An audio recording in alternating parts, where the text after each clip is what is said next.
عاملين ايه؟ النهارده هعمل معاكم اكتر طبق بحب اكله وبحب اطلبه لما ببقى بره. ده ستيك وماش بوتيتو بالجريفي صوص وسويت كورن. اقول لكم ازاي نعمله ويطلع زي ما بناكله بره بالظبط. يلا بينا. اول حاجه هنعملها ان احنا هنرش ملح وفلفل وزيت زيتون، بس كده. هي دي التتبيله، مش هحط حاجه اكتر من كده.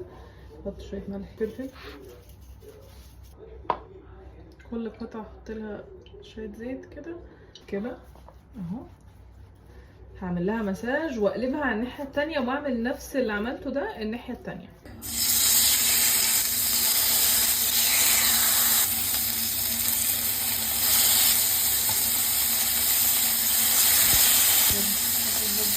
كمان هنا بكام حبتين بشوية روزماري اهو كده. احط على اللحمة كده. انا عايزة اللحمة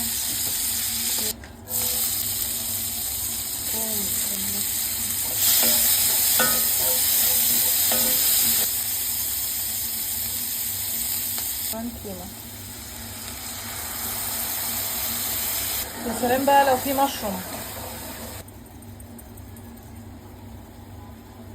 اعمل بقى شويه ماش بوتيتو. دي ميه بتغلي اهي، هحط فيها شويه هي سخنه، بنزل عليها بمعلقه زبده وهي سخنه. ماشي، لازم وهي سخنه. اوكي، شويه كريمه كده صغيره، فلفل، شويه ملح، شويه الماش بوتيتو ماشي من اللحمه. هنحطه هنا كده. بتاعت الكورن 2 ماشي.